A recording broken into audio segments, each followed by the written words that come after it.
Bom dia, saudações, gente bonita, muito bom dia, mestre líder aqui falando, em Goiás, 7 horas e 35 minutos e um dia miseravelmente seco, mas com a sua graça, né?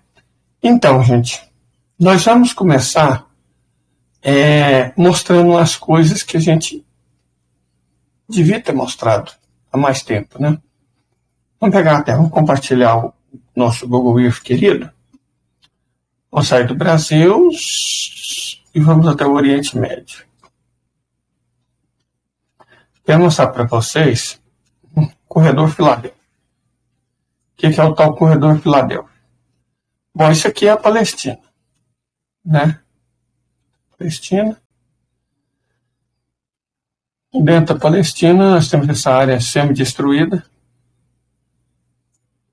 que é Gaza, e aqui fica o corredor Filadélfia. Tá vendo? Tem uma faixa ao longo de praticamente toda a fronteira, até essa rodovia tripartite aqui. Tá vendo? Aqui, ó. Tem uma rodovia e tem uma faixa, tá vendo? Rodovia, faixa. Tem duas rodovias paralelas do lado do Egito. Mas nós estamos falando do lado palestino. A faixa, a rodovia. Essa faixa aqui é a faixa ou corredor Filadélfia. Certo? É uma área palestina controlada pelo Estado ilegítimo de Israel. Isso significa o quê? Vocês vão observar aqui, tá vendo? Observando aqui o quê? Que ao longo de toda a fronteira tem essa faixa. O que implica dizer, basicamente, que o Egito não faz fronteira com a Palestina. O Egito faz fronteira com o corredor Filadélfia.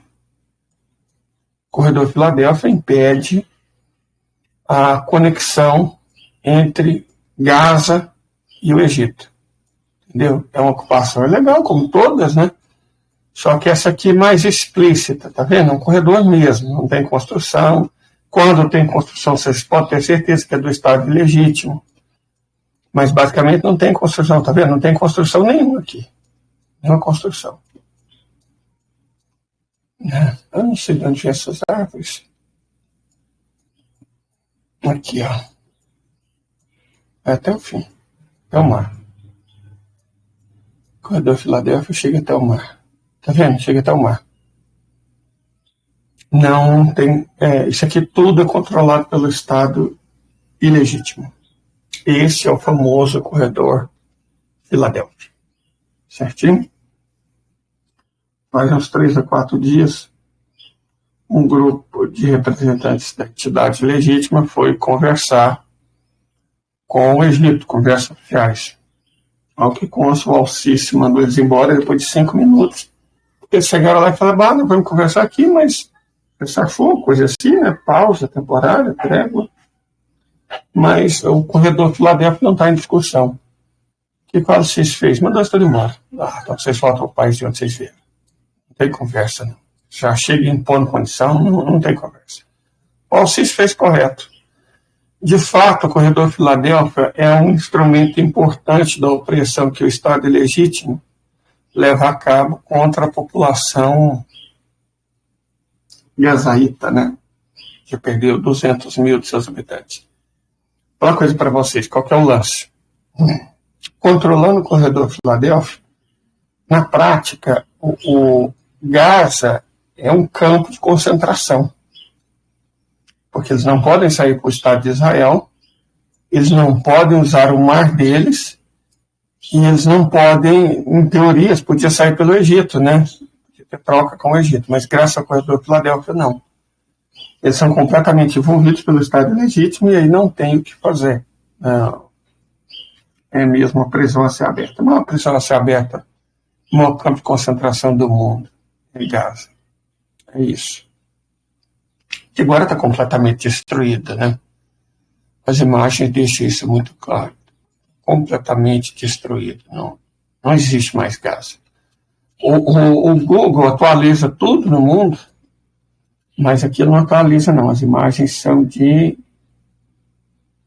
5 de junho de 2022. Eles não atualizam. Olha lá. 2024. Que esses prédios, essas construções, essas plantações, nada disso aqui existe não, gente. Nada disso aqui existe não. Já foi tudo destruído por Israel. Totalmente destruído. Gaza está em escombro. Deixa eu mostrar a diferença entre o que o Google mostra. Tá aqui o que o Google está mostrando, né? É o que o Google está mostrando. Aparentemente tá tudo certo, né? Ruas, tem pessoas, tem carros, tudo certo. Plantações, né? Agora vamos ver o que acontece de verdade. Estamos em situação de alerta climático.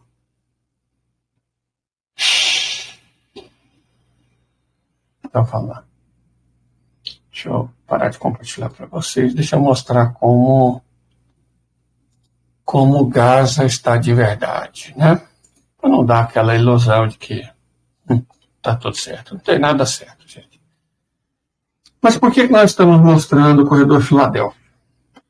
Porque é uma parte importante da estratégia opressora do Estado ilegítimo, uma parte muito importante da opressão do Estado ilegítimo. Nós temos aqui o Google, mas não vamos usar ele não.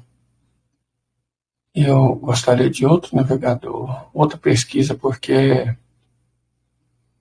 o Google não, ele não mostra muita coisa não. Peraí, gente, deixa eu abrir outro navegador. Que isso aqui não vai rolar não. Né? Por estranho que pareça, o Edge é uma boa opção. O Edge é uma boa opção, então vou usar o Edge. Vamos colocar Gaza Today.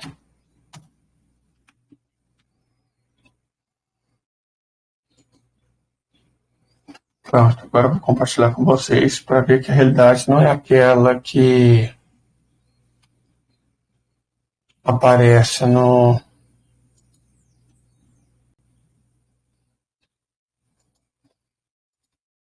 Só para ficar claro. Todo mundo sabe, né?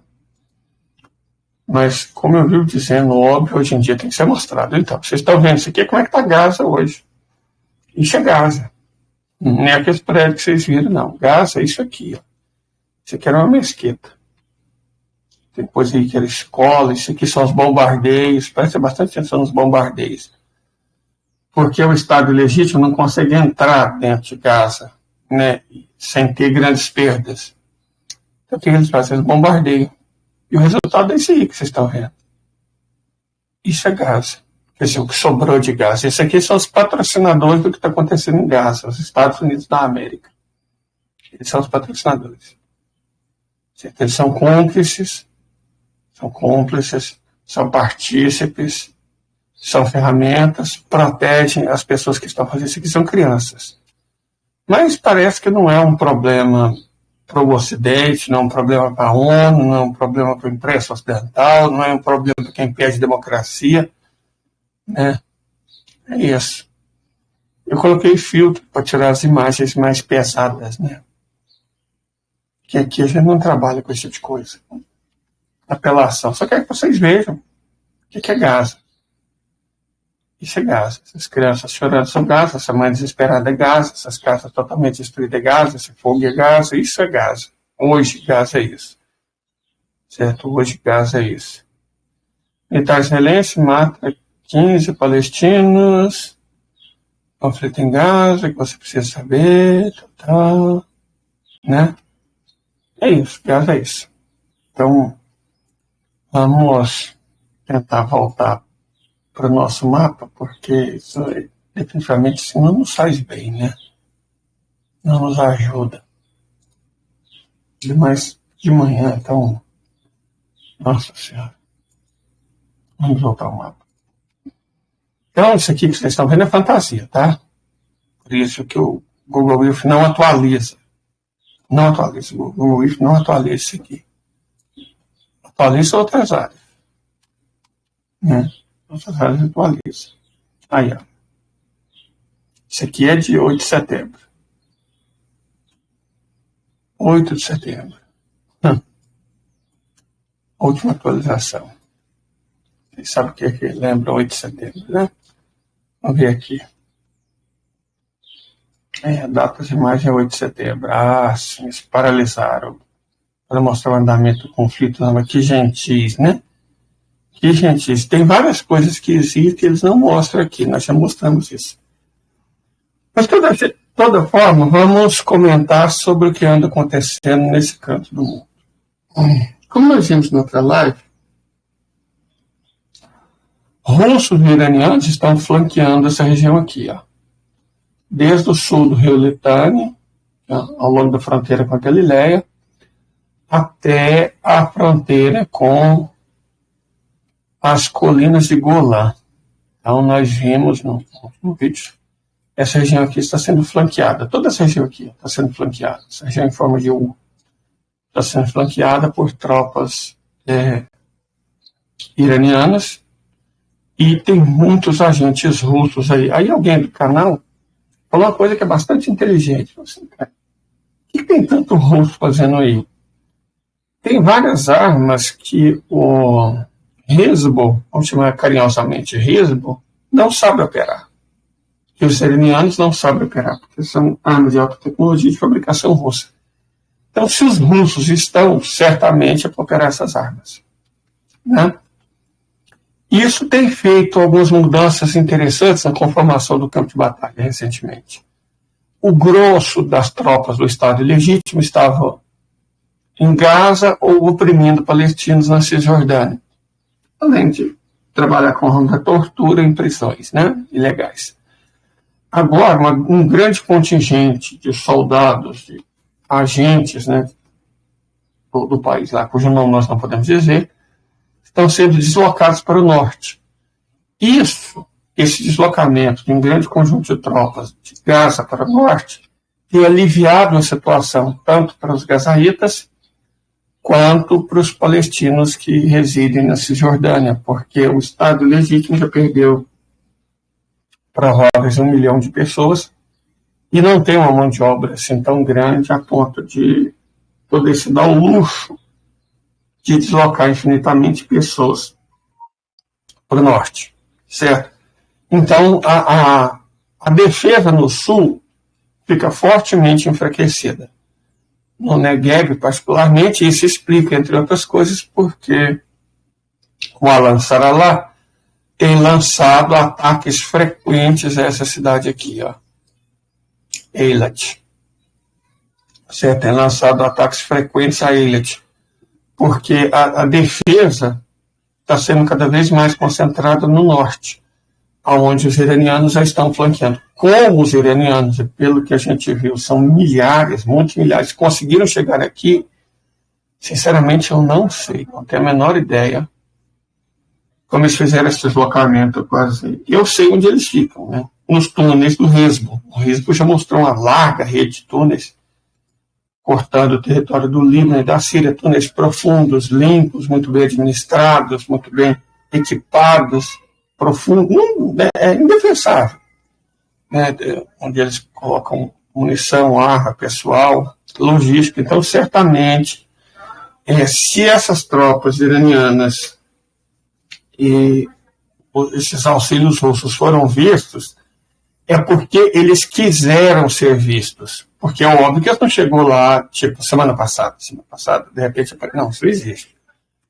Então, não sei como eles conseguiram se deslocar, é muita gente, não tenho a menor ideia como, mas o fato é que eles conseguiram. Os russos têm essa habilidade, né, de se deslocar sem chamar muita atenção. Então, se eles se permitiram ver, pelo menos uma vez, foi porque a estratégia era essa, eles estavam mandando um recado. E o recado é óbvio, né? Nós estamos aqui, a gente entra a hora que a gente quiser. Aí entra a pergunta, eles vão entrar? Por hora não, dificilmente. Pelo mesmo motivo pelo qual duas coisas paralelas estão acontecendo. O Estado legítimo está desesperado para provocar uma guerra em escala e rápido. E o Irã pisou o pé no freio, manda os seus aliados soltar alguma coisa vinda pelo norte, soltar alguma coisa vinda pelo sul, de vez em quando usar a resistência iraquiana e atacar alguma coisa vinda pelo leste, mas eles mesmos estão quietos, estão na paz. Qual que é o objetivo? Vamos falar disso aqui sobre o objetivo. Deixa eu até ver se eu mostro mais alguma coisa aqui. Por que estão fazendo isso? Porque, gente, ontem eu até ia comentar mais explicitamente sobre isso, mas eu guardei ontem para mostrar uma profunda insatisfação com o RT e a Sputnik. Não os canais são uma gracinha, jornalismo decente, sabe, reportagens decentes, tudo muito. Vejam, se vocês têm a oportunidade, se inscrevam. Eu não sei se no RT, né? E no Sputnik. No site. O site é um ambiente ótimo que eu recomendo horrores. O que eu estava falando ontem é dos canais no Telegram, que são um show de horrores bolsonaristas. E aquilo realmente está me irritando bastante. Está me irritando bastante, porque já faz muito tempo que aquilo é um ninho do bolsonarismo mais abjeto. Por que me incomoda? Porque o bolsonarismo abjeto está em todo lugar. O que me incomoda especificamente, gente, para ser franco com vocês, é que é uma mídia controlada por organização estrangeira. Então, como é que uma mídia controlada por organização estrangeira, no caso do governo da Rússia, eles permitem um ataque tão diligente e contínuo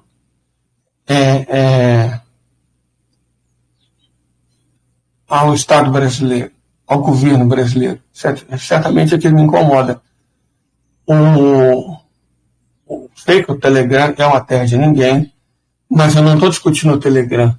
Eu estou discutindo como canais russos permitem aquele show de obscenidades, que são os comentários, as matérias que saem lá no canal do Telegram. Então, para ficar muito claro, gente, o site RIA Novosti, Russia Today, o site RT Brasil é ótimo, eu frequento, eu recomendo muito. O site Sputnik Brasil é ótimo, eu frequento, eu recomendo muito. Mas os canais do Telegram são um show de horrores, certo? Do bolsonarismo mais abjeto que existe. E o que me incomoda é que, como eu disse, eles são estrangeiros, como é que estrangeiro dá voz, não é para a oposição, vamos lá, isso seria complicado, mas é para uma oposição raivosa, fake news uma em cima da outra, comentários que é um show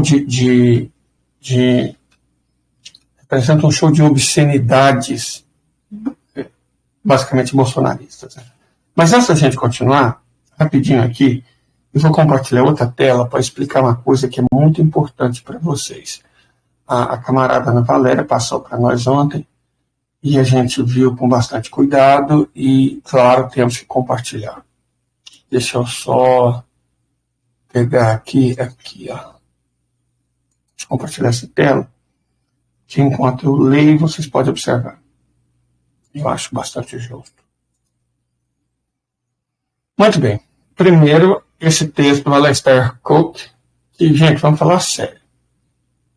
Quem conhece o Alastair Cook sabe o nível do homem que ele é.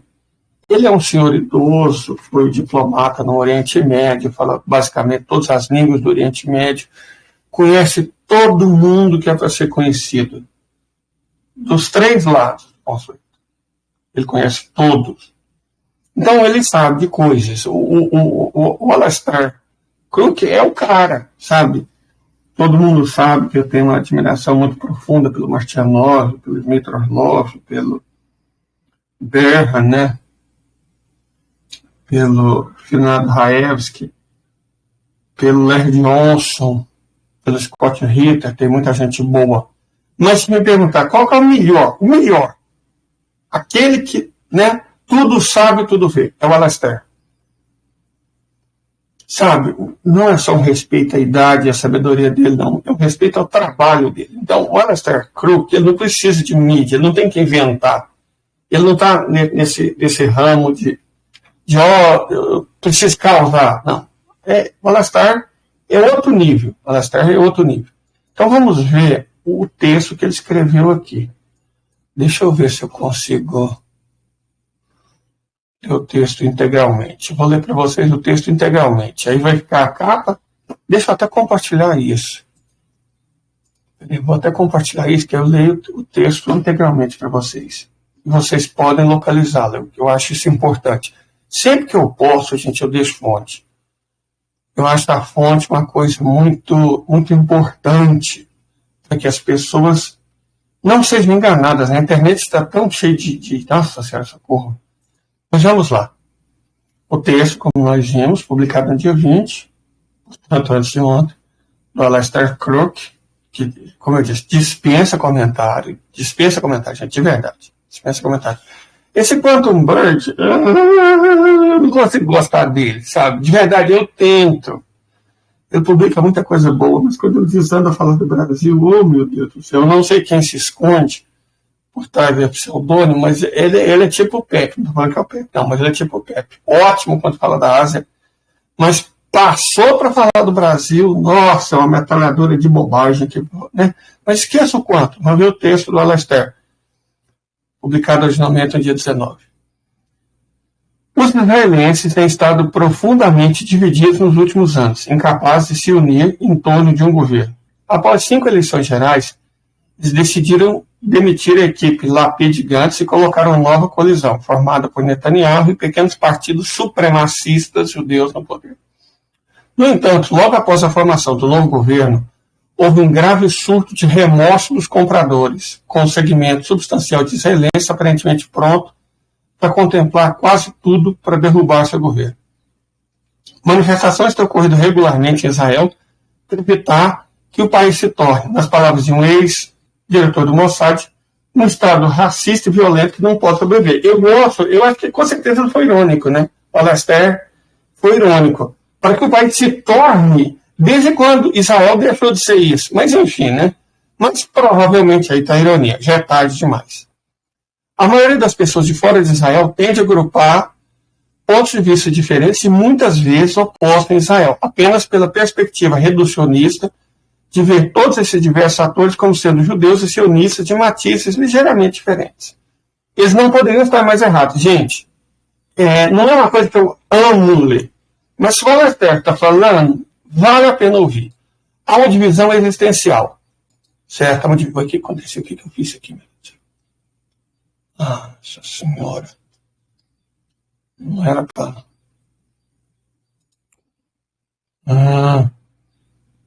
Peraí, eu tenho que... coisa chata. Meu Deus do céu. Bom, eles não poderiam estar mais errados. Há uma divisão existencial. Há diversas formas de sionismo. As divisões vão até o próprio significado do que é ser judeu. Benjamin Netanyahu, cujo nome de verdade é Mileikovsky, é polonês, é um sionista revisionista, ou seja, um seguidor de Vladimir Jabotinsky, para quem seu pai, Benjamin Netanyahu, serviu como secretário particular. Foi esse que inventou o sobrenome Netanyahu. Né? O sionismo revisionista é o oposto polar do sionismo cultural do Congresso Judaico Mundial. É bom a gente saber dessas coisas, gente. É muito bom a gente saber dessas coisas. Deixa eu ver se... vai melhor.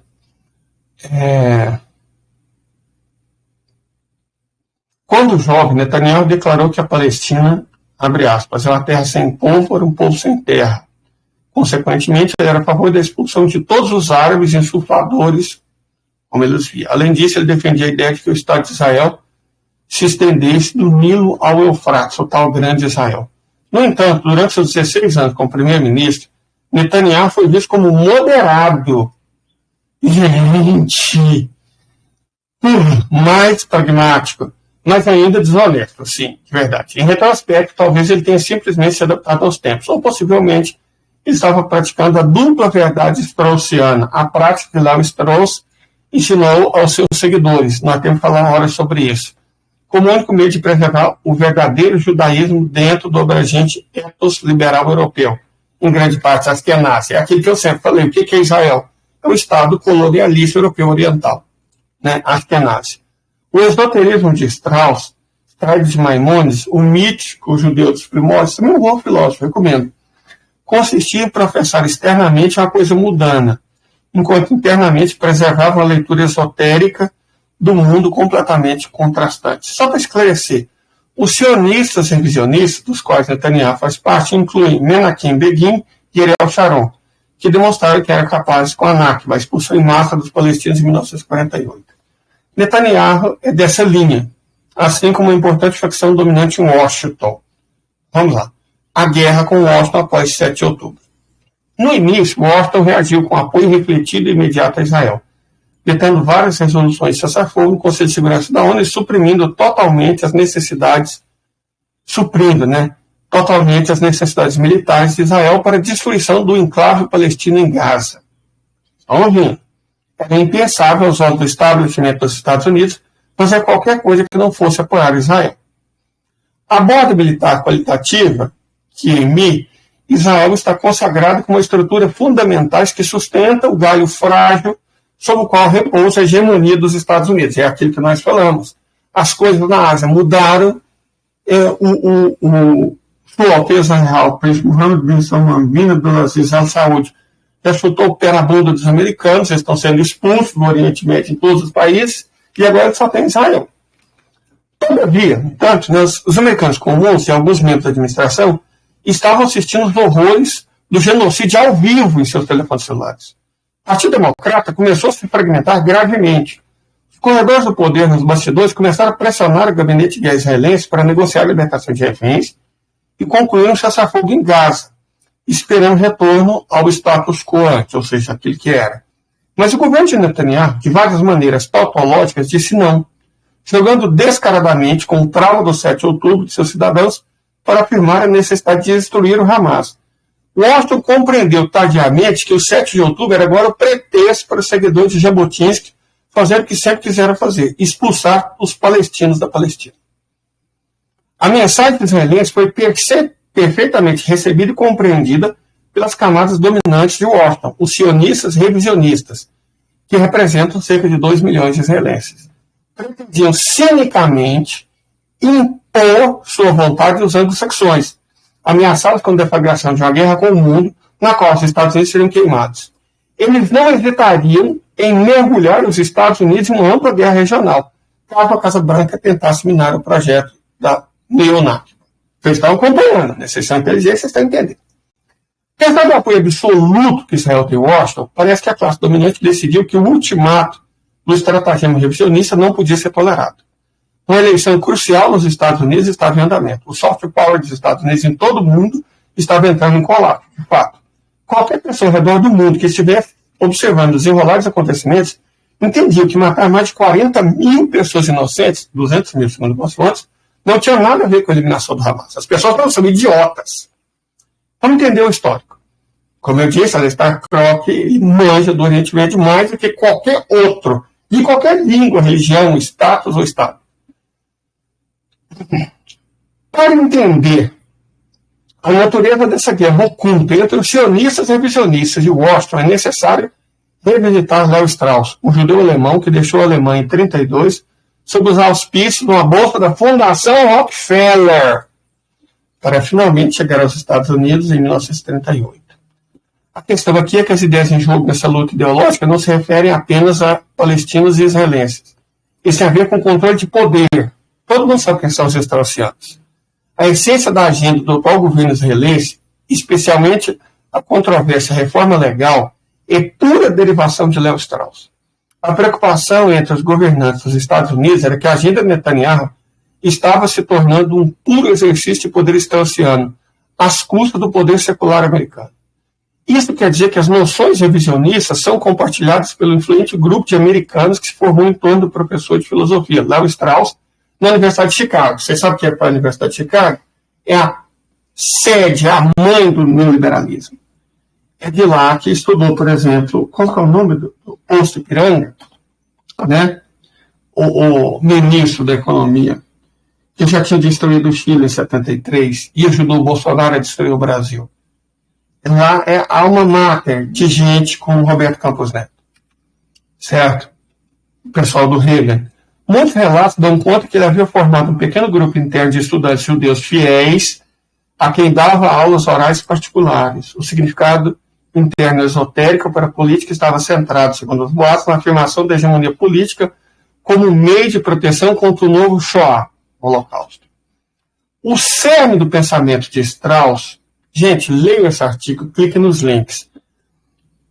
O tema ao qual ele voltaria várias vezes é o que ele chamou de curiosa polaridade entre Jerusalém e Atenas. O que esses dois nomes significam? A primeira vez, parece que Jerusalém e Atenas representam dois códigos ou modo de vida fundamentalmente diferentes, até mesmo antagônicos. A Bíblia, segundo Strauss, não se apresenta como uma filosofia ou ciência, mas como um código de leis, uma lei divina imutável, fundamentalista, portanto, que determina como devemos viver. De fato, os primeiros 5 livros da Bíblia são conhecidos na tradição judaica como Torá.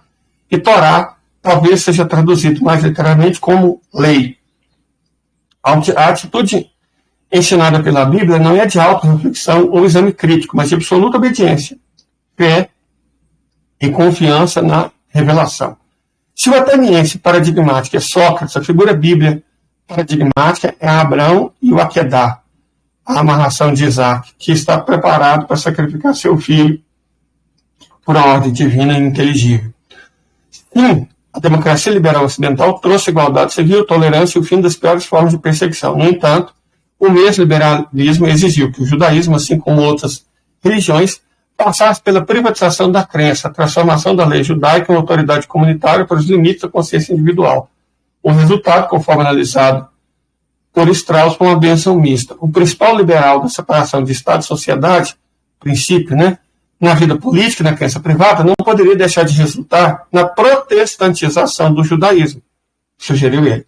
Para ser claro, essas duas formas antagônicas de ser expressam pontos de vista morais e políticos fundamentalmente diferentes. Na verdade, esse judaísmo que ele está falando, straussiano, é fundamentalista até a medula, muito mais, mas infinitamente mais do que o xiismo ou mesmo o arabismo podem pensar em si.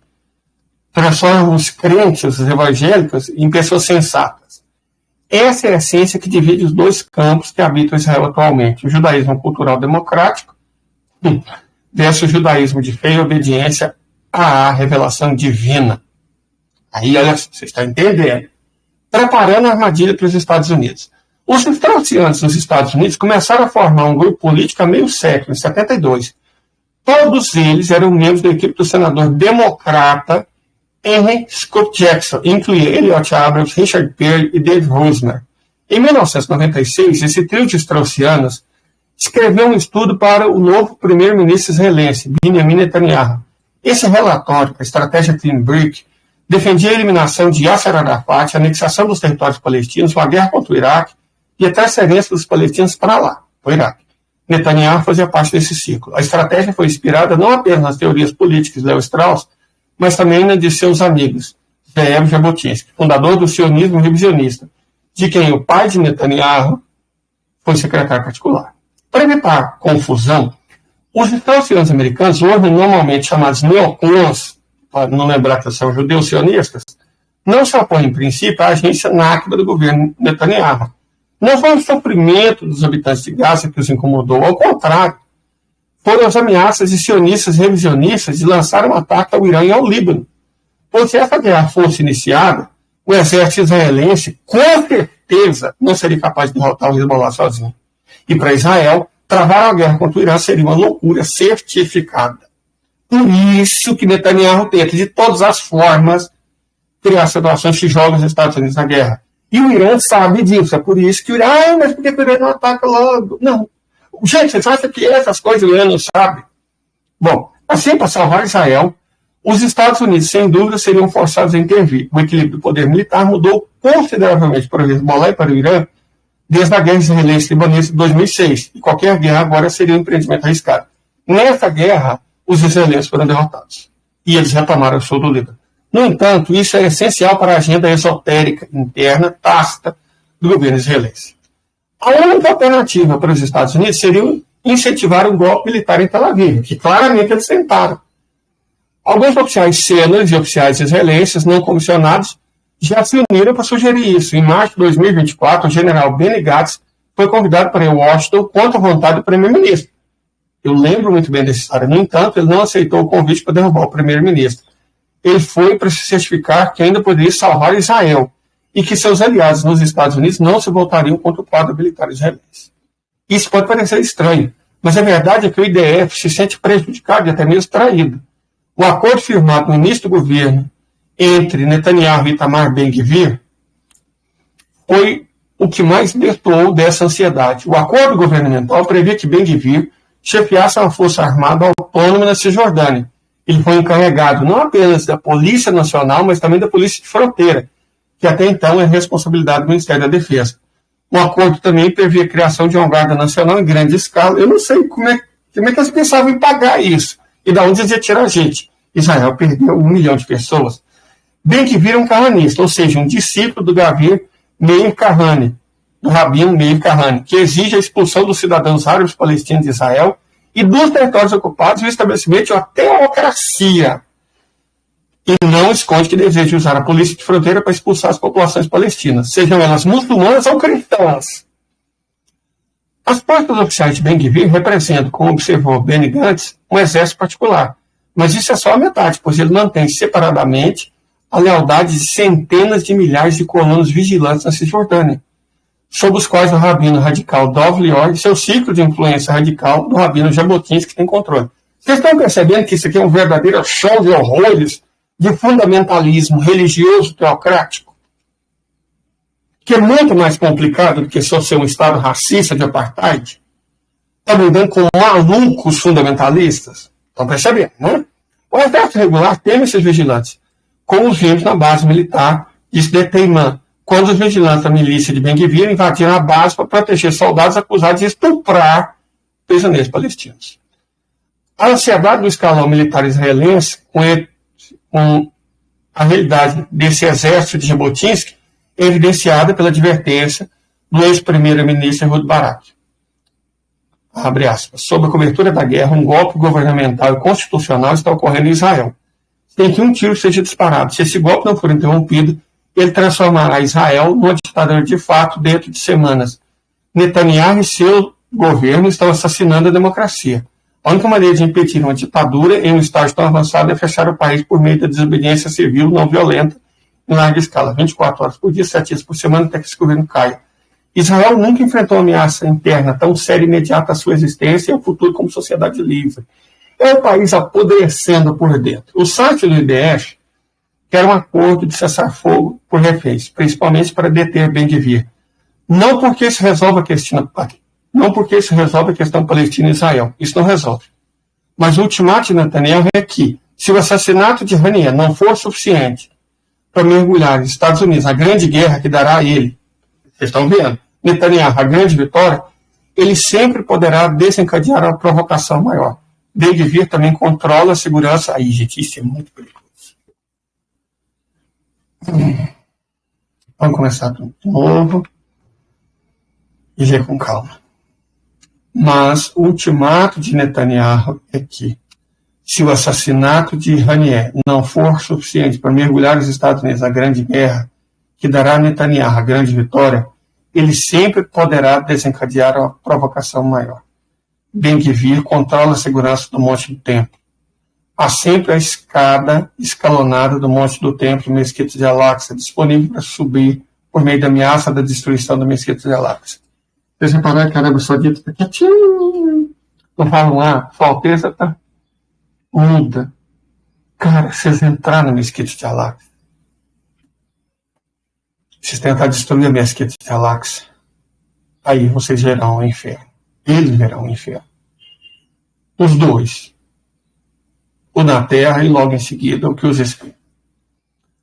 Os Estados Unidos estão encurralados. Os agentes do poder estão insatisfeitos.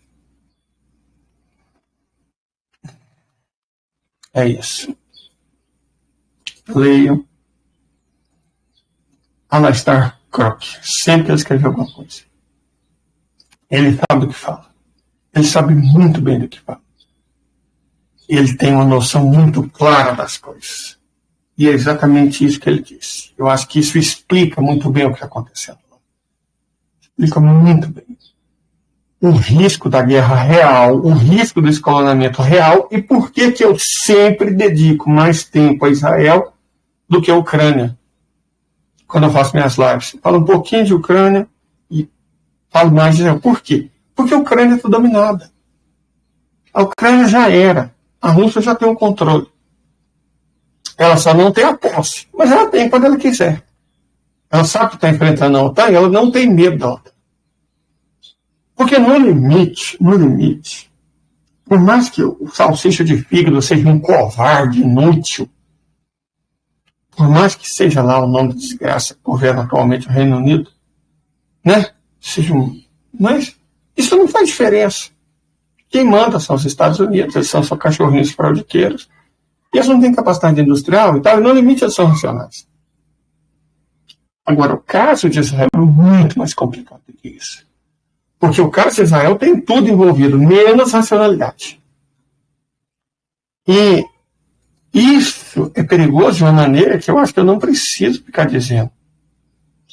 Certo? Isso é muito perigoso. Muito, muito, muito perigoso. Esse estado de coisas não tem, de verdade, como terminar bem.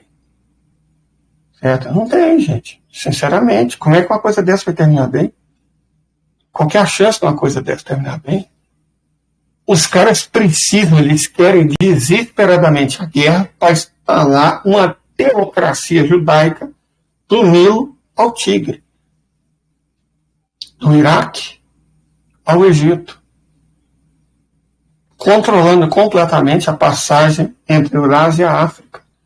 Por isso, você se lembra lá no começo, eu falava, gente, Israel é um problema da China. Por isso que Israel é um problema da China.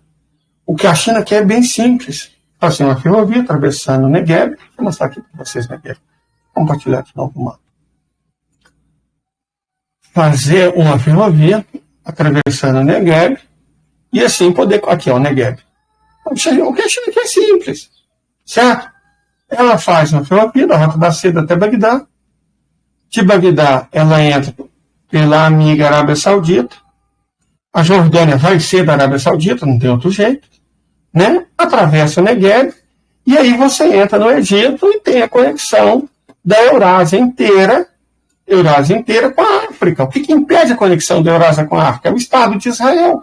Foi para isso que o Estado de Israel foi criado. Gente, esse trechinho minúsculo aqui é tudo que impede a passagem de ferrovias de alta velocidade, rotas de comércio, de prosperidade mútua e saudável entre a Eurásia, que precisa desesperadamente de recursos energéticos e naturais, e a África, que precisa desesperadamente de recursos tecnológicos e econômicos. Por que a prosperidade mútua até hoje não foi alcançada? Porque o Reino Unido e os Estados Unidos criaram o Estado de Israel e criaram a Jordânia. Israel e Jordânia são dois lados da mesma moeda. Israel tem que ser devolvido, tem que ser desfeito, o Estado legítimo, e devolvido à Palestina. E a Jordânia tem que ir para a Arábia Saudita. É assim que as coisas têm que acontecer. E aí, sim, finalmente nós teremos a prosperidade. Certo? Chega uma ferrovia de Bagdá até Amã. Certo? Bagdá até Amã. Aqui está Bagdá, aqui está Amã. Chegou em Amã, essa ferrovia, ela seguiria... Cadê a Amã? Estou localizando Amã. Aqui está Amã. Chegou em Amã, essa ferrovia chegaria até Jerusalém, sem problema. Né? A faixa de Gaza entraria no Egito, atravessaria o canal de Suez e ligaria a Eurásia com a África. Então o Egito é o centro do mundo. O Egito é o centro do mundo. Porque o Egito conecta o Indo-Pacífico através do Mar Vermelho e o Atlântico através do Mar Mediterrâneo pelo canal de Suez. E o Egito passaria a controlar a passagem ferroviária por terra entre a Eurásia e a África. Só que o que o Estado de Israel quer? Tomar o Sinai inteiro, as terras do Egito a leste do Eufrates, aqui o Eufrates, e também as terras a oeste do Eufrates, e a leste do Nilo. Isso aqui é o grande Israel. Então, o que Israel quer? Tomar tudo isso aqui. Israel quer isso aqui tudo. Israel quer isso aqui tudo. Para ele, Israel, na forma de uma teocracia ditatorial, que pretende expulsar todos os habitantes que moram aqui, são aqui uns 20 milhões, todos os habitantes que moram aqui, certo? Evidentemente o delta ficaria com a gente. Eles querem isso aqui, ó. Eles querem expulsar 20 milhões de árabes, ou 10 milhões, que são regiões povoadas, mas que seja. Expulsar todos os árabes e controlar para sempre, através de uma teocracia ditatorial, o comércio entre Eurásia e África. Eles querem controlar o mundo, em última instância. Legalmente, esse papel é do Egito. Certo? O Egito não quer tomar Israel. O Egito quer manter a independência do próprio povo. Israel é uma colônia, nós vimos, é uma colônia, asquenazia, europeia oriental, teocrata. Certo? É isso, esse que é o caso. É isso que está em confronto. Não é só uma questão de você, vamos colocar em oposição o Ocidente com tudo que o Ocidente significa, escravização, genocídio, toma de terra. Tá? Nós sabemos o que é Israel, o que é o Ocidente. Já falamos muito sobre isso. Israel é o Ocidente. Uma colônia do Ocidente no território asiático. O Ocidente, Europa, o Ocidente americano saxônico, o Ocidente Austrália, o Ocidente Nova Zelândia. O Ocidente anglo-saxão, em última instância. Israel faz parte disso. São europeus orientais de religião judaica. Certo? E querem estabelecer uma teocracia que quer dominar isso aqui tudo. Então não é só uma questão Ocidente versus... o que está em jogo é muito mais complexo, que é uma disputa entre o Ocidente, que nós sabemos o que é e o que faz, e o Sul global. Não.